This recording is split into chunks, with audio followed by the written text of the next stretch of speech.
रास्ता पूरा निरला पूरा सुनसान काउ कोइली भी नहांती रास्ता रे। सावधान हाथी चलापथ गाड़ी धीरे चलांतु 20 किलोमीटर घंटा प्रति। महिषा लंडा लिखाई देखो यही गाँटी हूँ महिषा लंडा भले रास्ताटी ऊपर को जाइए से लिमगिरी पहाड़। बर्तमान मु अंका बंका रास्ता देकरी पहाड़ ऊपर को चढ़ा ऑलरेडी आरंभ करदेली।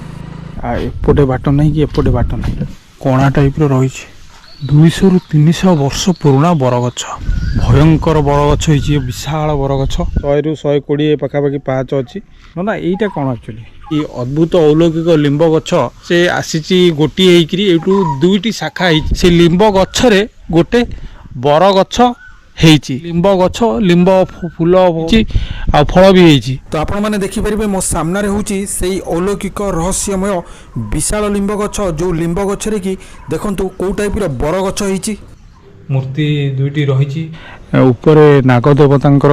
तो नमस्कार जय जगन्नाथ दर्शक बंधु आशा करे आपण माने समस्त भल थे।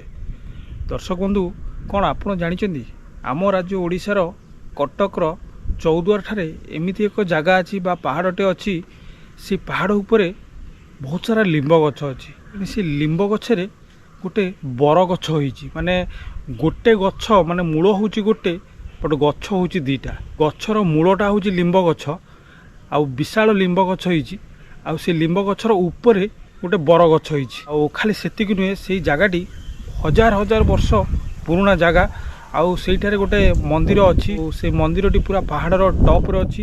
एमिति मध्य शुणा मिले कि से जो लिंब गछटी रे जो बर गछटी उठी से बर गछटी लिंब गछ को जदि आप जाबुड़ी की धरिबे तो आपणकर जेकोसी दुसाध्य रोग होइतिबो से भल होई जिवो। तो एइभली अनेक विश्वास अविश्वास आ अंधविश्वास कहानी से जगह उपरे शुणा मिले। तेणु चलतु जीवा आज से जगहटी को आउ देखिबा कौन केमिति से लिंब गछर उपरे बरगछटी होइछि आउ से जो पहाड़ उपरे मंदिरटी अच्छी जार ना होउछि लिंबगिरी। तेणु चलतु जीवा से अलौकिक एवं ऐतिहासिक जगहटी को वीडियोटी पूरा जबरदस्त हम जमा आधार पड़ातुनी। आउ हाँ जो मैंने मो चैनल रे नुआ अच्छा चैनल को सब्सक्राइब करना जल्दी जल्दी सब्सक्राइब करंतु बेल आउ लाइक बटन दबाइबाकू जमा ही भूलंतुनी।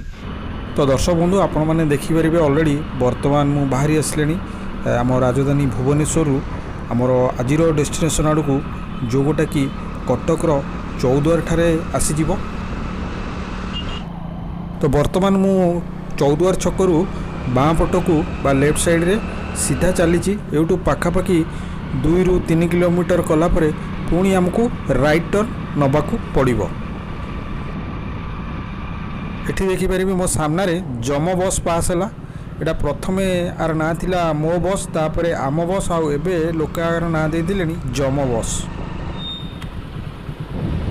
तो दर्शक बंधु ये लिखाई देखिपारे ये जो जगहटीर ना हूँ सुभद्रा नगर बा हनुमान छक जो आमको डाहाण को जीवार अच्छी बाँ को गले आमर डमडमणी पड़ा आहरी 12 किलोमीटर एटा आमको डाहाण को जीवार अच्छी जोटा कि चारिबाटिया बा चौद्वार रेलवे स्टेशन आड़ को। एबे जो जगहटी देखुं मो सामने रे एटा हूँ आमर चौद्वार रेलवे स्टेशन। ये रेलवे स्टेशन टी बा फाटकटी पार होगी आमको आरपट को जीवा पड़ो। चौद्वार रेलवे स्टेशन पार होकर यही रास्ताटी पाइली बा यही रास्ताटी धरली। ए रास्ताटी देखो तो पूरा सुनसान आ पूरा निर्जन रास्ता रास्ताटी रे काउ कोइली भी नहांती। लिखाई सावधान हाथी चलापथ गाड़ी धीरे चलांतु 20 किलोमीटर घंटा प्रति।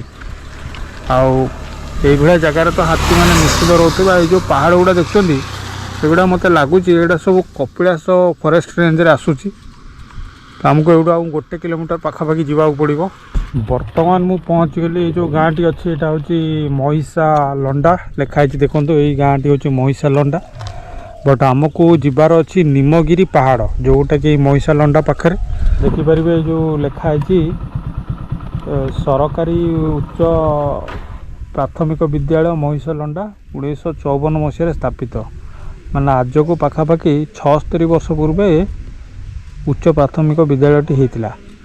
तो से जहाँ बर्तमान ये जो ढलई रास्ताटी ऊपर को जाइए से लिमगिरी पहाड़ को जोटा कि महिषलंडा गाँव में तो आम ढलई रास्तार पूरा ऊपर को चढ़ा जाकि निमगिरी पहाड़ में पहुँचा जोटा कि आज आम डेस्टिनेशन। तो आपण मैंने देखिपारे बर्तमान मुझे आमर जो निमगिरी पहाड़ उपर को चढ़ा आरंभ कले रास्ताटी ढलई रास्ता अंका बंका होकर ऊपर को चली जाइए तो मुझे रास्तार आगे चलती पहाड़ ऊपर को। दर्शक बंधु फाइनाली मु पहुँच गली आज आम जो डेस्टिनेशन थिला जोटा था महिषलंडा गाँव में जोटा कि कटक चौद्वार रु आउ पाखापाखि 10 रु 12 किलोमीटर गले गोटे गाँ पड़े जो गाँटी ना हूँ महिषलंडा आ से महिषलंडा गाँ पाखे थिबा लिंबगिरी पहाड़ रे आपड़ देखिपारे ये जो गोटा देखुं पहाड़ ये पहाड़टा हूँ लिंबगिरी पहाड़ आउ सेपटे जो गाँ रहा यहाँ हूँ महिषलंडा गाँ और ये आउ गोटे जिनस मुझे देखूँ ये बाउंश गछ गुड़ाक केते बड़ बड़ बाउंश होइछि माने पूरा सेठू होइगिरी बहुत बड़ आ मोटा बाउंश आउ एइभଳି भाबे पत्थर पहाड़टी एटा जार ना होछि लिंबगिरी पहाड़ एइटू पाखापाखि 100 फुट खंडे उंचा मु चढ़ी पड़े आसली 100-150 फुट बढ़िया सुंदर भावे पत्थर गुड़ाक आप देखिपारे केते सुंदर भाव खंजा जाइए। एठी जो बरगछटी देखुं लोके कहती ए बरगछटी पाखापाखि 200 रु 300 वर्ष पुराणा बरगछ भयंकर बरगछ हो विशाल बरगछ। अरे बाबा आखि पाऊनी एते विशाल बरगछ देखिपारे जस्ट पूरा मु ऊपर को आसीगली पूरा ऊपर को आसीगला ये गोटे मंदिरटे रही लिखाई राधा माधव मंदिर आउ जेहेतु मु पहुँची बर्तमान 1 बाजी तो मंदिर टी बंद अच्छी तो सेठी नन्ना नंबर अच्छी टे फोन करके देखा रिक्वेस्ट करवा काले जदि टे आसीपारे बेटर हम 9827476330। तो दर्शक बंधु वर्तमान नन्ना आसीगले नन्ना को मु फोन करी नन्ना आसीगले एवं ऊपर गेट गुड़ाक खोलीदे मंदिर तो ये किसी पाहाच रही आईटा हूँ पहाड़र पूरा टॉप जगटा यहाँ भगवान विष्णुंकर बराह अवतार आप देखिपारे मंदिरटी बहुत सुंदर भाव गढ़ी तोड़ाई आउपटे देखिपारे महाप्रभु जगन्नाथंकर सुंदर प्रतिमूर्ति रही ठीक मंदिर शिखर रे आउपटे विभिन्न प्रकार मुनि ऋषि मानकर मूर्ति बा खोदित होइछि आउपटे नृसिंह अवतारंकर मूर्तिटी रही एठारे गोटे फेमस यज्ञ मध्य हुए जोटा कि यज्ञ कुंड रही एबे रिसेंटली जस्ट यज्ञ ये सरी मंदिर रे गोटे ऊपर नागदेवतांकर मूर्ति चिन्हटे रही।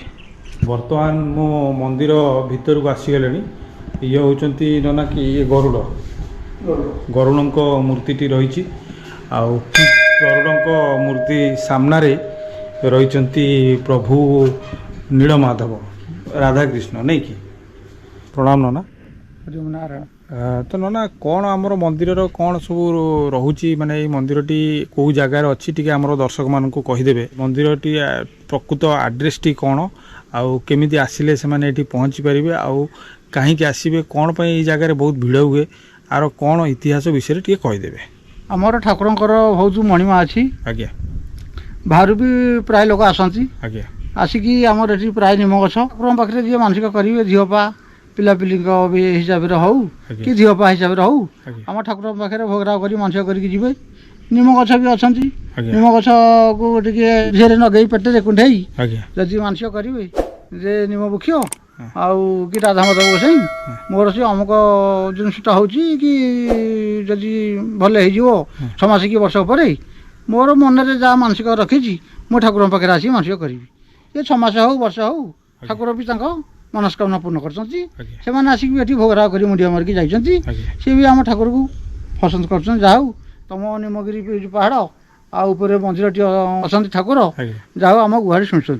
अच्छा तो नना ये जो पहाड़टी ना हूँ निमगिरी पहाड़ आउ एटा जो अच्छी ये जो गाँटी ना हूँ महिषालंडा महिषालंडा महिषालंडा हाँ यहाँ आम चौद्वार अंडर चारिबाटिया अंडर नहीं कि তো দর্শক বন্ধু এই যে জায়গাটি রয়েছে এটা হচ্ছে গোটে পর্বত শিখর যার না হচ্ছে লিম্বগিরি পর্বত শিখর। ଆଉ ଲିମ୍ବଗିରି ପାହାଡ଼ ଉପରେ ହିଁ ରହିଛି ମହାପ୍ରଭୁ ରାଧା ମାଧବଙ୍କର ମନ୍ଦିରଟି ରହିଛି। ଅତି ପବିତ୍ର ଅଲୌକିକ ମନ୍ଦିରଟି ରହିଛି।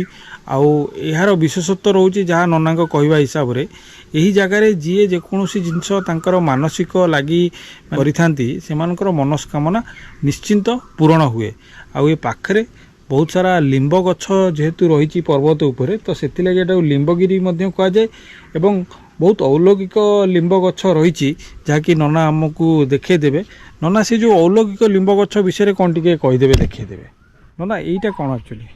ଏଠି ଆମର ଯେଉଁ ଯଜ୍ଞ ବେଳକୁ ଇଏ ହୁଏ ସୂର୍ଯ୍ୟ ପୂଜା ହୁଏ ତ। ଆଚ୍ଛା, ସୂର୍ଯ୍ୟ ମନ୍ଦିର এটা সূর্য মন্দির। যজ্ঞ বেলে এটি সূর্য পূজা ହୁଏ। ସୂର୍ଯ୍ୟ ପୂଜା ହବ ଆଉ ସେଠି ତ ଯଜ୍ଞ হ্যাঁ সেপটে তো যজ্ঞ কুণ্ড রহিলা। ତାପରେ ହୋମ ହୁଏ ଆଉ। আচ্ছা আচ্ছা ননা এই যে লিম্ব গছ গুড়াক আপন পূজা করুচନ୍ତି। এই লিম্ব গছ পাখে যে যেকୌଣସି ମାନସିକ କରିଥାଏ সেটা প্রাপ্তি হইଥାଏ। আচ্ছা এই যে অদ্ভুত লিম্ব গছ এইটি রয়েছে ননা ইয়া বিষয়ে টিকে কুহতু। মানে এই যে লিম্ব গছটি দর্শক বন্ধু আপনার দেখিপারে পুরা মূলর মু আপনার দেখাচ্ছি ইয়ে হচ্ছে সেই অদ্ভুত অলৌকিক লিম্ব গছ। দেখন্তু এই পর্যন্ত সে আসিছি গোটিয়ে হইকি এইটু দুইটি শাখা হয়েছি, দুইটি ডাল যাইছি। আউ এ ডালটি নর্মালি লিম্ব গছ হইকি যাইছি, এপট ডালটি মধ্য লিম্ব গছ হইকি যাইছি। কিন্তু ঠিক এইটি আপনার দেখিপারে এই ঠিক সেই যে লিম্ব ডাল বা যে যাইছি লিম্ব গছটি সেই লিম্ব গছরে গোটে বর গছ ହେଇଛି। ବର ଗଛ କେତେ ବର୍ଷ ପୁରୁଣା ଆପଣଙ୍କ ଦେଖିବା ଟାଇମ୍ରୁ ଏଇ ବର ଗଛଟି ରହିଛି ଇଏ ବଢ଼ୁନି ଆଉ? ବଢୁନି ଆଉ କଣ? ହଁ କାହିଁକି ନା ତା ମୂଳଟା ତ ବହୁତ ମୋଟା ହେଇଗଲାଣି ନାଇଁ କି? ଅଗଟା ସିନା ବହୁତ କମ୍ ଅଛି ତ ମୂଳଟା ବି ବହୁତ ମୋଟା ହେଇଗଲାଣି। ବଢୁଛି ଆଉ। ହଁ ଆଉ ହୃଷ୍ଟପୃଷ୍ଟ ବି ଅଛି ଦେଖୁନାହାନ୍ତି, ପୁରା ଗ୍ରୀନ୍ କଲର ପତ୍ର ହେଇକିରି ଭରପୁର ରହିଛି। ନିଶ୍ଚିତ ଗୋଟେ ଅଲୌକିକ କିଛି ରହୁଛି କାହିଁକି ନା ବହୁତ ସାରା ଗଛ ଅଛି, ଏଇଭଳିଆ ଗଛ ତ ହବା ଅସମ୍ଭବ। ସବୁ ଗଛରେ କଣ? ହଁ ଗୋଟେ ଆଉ ଟିକେ ପାଖ ହବ ଉଚ୍ଚାରେ ଯାଇକି ଆମେ ଦେଖିପାରିବା।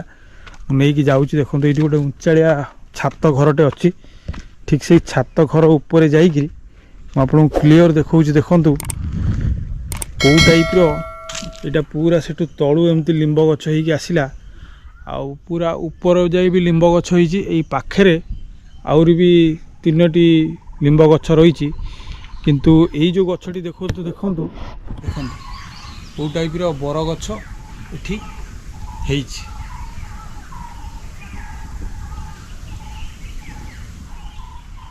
ସତରେ ଏଇଟା ନିହାତି ଏକ ରହସ୍ୟ ଆଉ ରୋମାଞ୍ଚକର ବା ଅଲୌକିକ ଶକ୍ତି ନଥିଲେ ଏଇଭଳି ଗୋଟେ ଲିମ୍ବ ଗଛରେ ବରଗଛ ହେବା ଅସମ୍ଭବ।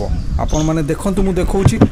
ଯାହା ନନାଙ୍କ କହିବା ମୁତାବକ ବୁଝୁଥିଲି ଯେ ଏଇ ଲିମ୍ବ ଗଛ ମୂଳରେ ଯିଏ ଯେକୌଣସି ତାଙ୍କୁ ଧରିକି ନାଇଁ କୁଣ୍ଢେଇକିରି ଲିମ୍ବ ଗଛକୁ କୁଣ୍ଢେଇକିରି ଯିଏ ଯେକୌଣସି ଜିନିଷ ମାନସିକ କରିଥାନ୍ତି ତାହା ତାଙ୍କୁ ନିଶ୍ଚିତ ଫଳପ୍ରାପ୍ତି ହୋଇଥାଏ। ଆଉ ଏପଟେ ନନା କି ମନ୍ଦିର ରହିଛି? ଆମର ଗୋଟେ ଭାଗବତ ମନ୍ଦିର ଯଜ୍ଞର ଗୋଟେ ମେଳା ହୁଏ ତ, ବାର୍ଷିକ ମେଳା। ଆଚ୍ଛା ଅଷ୍ଟମୀ ଦିନେ ଥାଇକି ଆଚ୍ଛା ସେ ଜଣେ ଆମରି ଗାଁର ଲୋକ ସେ କରିଛନ୍ତି। ଏଠି ବି ଗୋଟେ ଲିମ୍ବ ଗଛ ଅଛି ନାଇଁ କି? ଦର୍ଶକ ବନ୍ଧୁ ନନା ଗୋଟେ ତାଙ୍କର ସ୍ମୃତି ଅଛି, ସେ ସ୍ମୃତିଟାକୁ ବର୍ତ୍ତମାନ ସେ ଆମ ସହିତ ସେୟାର କରୁଛନ୍ତି। ନନା କୁହନ୍ତୁ କ'ଣ ହେଇଥିଲା ସେ ଯେଉଁ ଘଟଣାଟି ଆପଣ କହୁଥିଲେ ଯେଉଁ ବାରଙ୍ଗ? ଏ ବାରଙ୍ଗର ସ୍ତ୍ରୀ ଲୋକ ଜଣେ ଆସିଥିଲେ ଏଠିକି ବୁଲିବାକୁ।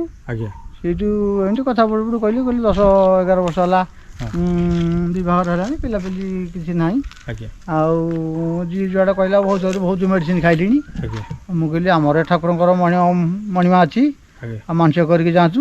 ଆଜ୍ଞା ମୁଁ ତାଙ୍କ ମୁଣ୍ଡରେ ଗୋଟେ ଗୁଆ ଆଉ ଗୋଟେ ଗୋଟିକିଆ ଟଙ୍କା ଛୁଇଁକି ଆଜ୍ଞା ତା ଠାକୁରଙ୍କ ପାଖରେ ବସିଥିଲି। ଆଜ୍ଞା ତାଙ୍କର ମନସ୍କାମନା ପୂର୍ଣ୍ଣ ହେବ ବୋଲିକି ଆଉ ଠାକୁରଙ୍କୁ ଜଣେଇ ଗୁଆଟାକୁ ବସିଥିଲି। ମାସ ତାଙ୍କ ନାଁ ଗୋତ୍ର ମୁଁ ଲେଖିକି ରଖିଥାଏ, ପାଣି ଫାଣି ଦେଲି। ଯାହା ହଉ ଠାକୁରଙ୍କ ତାଙ୍କ ଗୁହାରି ଶୁଣିଲେ। ବର୍ଷକ ପରେ ପିଲାଟିଏ ହେଲା, ପୁଅଟିଏ। ଆଚ୍ଛା ଏଇଠୁ ଆସିକି ଏଇ ଯେଉଁ ଭୋଗରାଗ କରି ମୁଣ୍ଡିଆ ମାରି ଗଲି, କହିଲି ଯାହା ହଉ ନନା, ଆଉ ତୁମକୁ କହିଥିଲୁ ତୁମେ ଆମ ଠାକୁରଙ୍କ ନାଁରେ ଆମ ନାଁରେ ଗୁଆଟି ବସିଥିଲ। ଆଜ୍ଞା ଯାହା ହଉ ଠାକୁର ଆମ ଗୁହାରି ଶୁଣିଛନ୍ତି। ଆଉ ଯାହା ହଉ ତୁମ ଠାକୁରଙ୍କୁ ଆମ ଟିକେ ବିଶ୍ୱାସ ରହିଲା। ଠାକୁରଙ୍କ ଆଶୀର୍ବାଦ ଆମଠି କ'ଣ ଅଛି?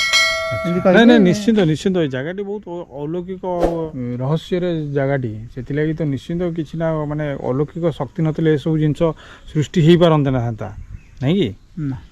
ତ ଏତଦ ଦ୍ୱାରା ମୁଁ ନିବେଦନ କରୁଛି ଯେଉଁ ଦର୍ଶକମାନେ କିଛି ତାଙ୍କର ସେମାନେ ସେଇଭଳି କିଛି ରହୁଛି ଯେଉଁଟାକି ମନରେ ରହୁଛି ସେମାନେ ଟିକେ ଆରାମସେ ଆସିପାରିବେ, ଆସିକିରି ତାଙ୍କର ଭଗବାନଙ୍କୁ ଦର୍ଶନ କରିକି ତାଙ୍କ ମନସ୍କାମନା ଏଠି ଯାହା ମାନସିକ କରିବେ। ନନାଙ୍କ ସହିତ ନନାଙ୍କ ନମ୍ବରଟା ମୁଁ ଦେଇଦେବି, ଡିଟେଲ୍ ଭିଡ଼ିଓର ଡିଟେଲ୍ ଦେଇଦେବି, ଆପଣ କଣ୍ଟାକ୍ଟ କରିକି ନନାଙ୍କୁ ଆସିପାରିବେ ଏବଂ ଏହି ଜାଗାରେ ଆପଣ ମାନସିକ କରିକିରି ଆପଣଙ୍କର ପୂଜା ଅର୍ଚ୍ଚନା କରିପାରିବେ। ଆଜ୍ଞା, ଧନ୍ୟବାଦ ନନା, ପ୍ରଣାମ। ହରେ ଦର୍ଶକ ବନ୍ଧୁ, ଆପଣମାନେ ଦେଖିଲେ ମୋ ପଛପଟରେ ସେଇ ଐତିହାସିକ ଅଲୌକିକ ଲିମ୍ବ ଗଛଟି ଯେଉଁଥିରେ କି ବରଗଛ ହେଇଛି, ଯାହା ମୁଁ ଆପଣଙ୍କୁ ଭିଡ଼ିଓରେ ପ୍ରଥମରୁ କହିଥିଲି ସେଇ ସବୁ ଜିନିଷ ମୁଁ ଦେଖେଇଲି ଆପଣଙ୍କୁ। ତ ଆଶା କରୁଛି ଭିଡ଼ିଓଟି ଆପଣଙ୍କୁ ନିଶ୍ଚିତ ଭଲ ଲାଗିଥିବ। ଭିଡ଼ିଓଟି ଭଲ ଲାଗିଥିଲେ ଆଉ ବେଲ୍ ବଟନ୍ ଦବାଇବାକୁ ଜମା ଭୁଲିବେନି। ପୁଣି ଦେଖା ହେବ ମୋର ଆଉ ଏକ ଭିଡ଼ିଓରେ ନୂଆ ରୂପରେ ନୂଆ ଜାଗାରେ। ତ ସେଥିପର୍ଯ୍ୟନ୍ତ ନମସ୍କାର, ଜୟ ଜଗନ୍ନାଥ।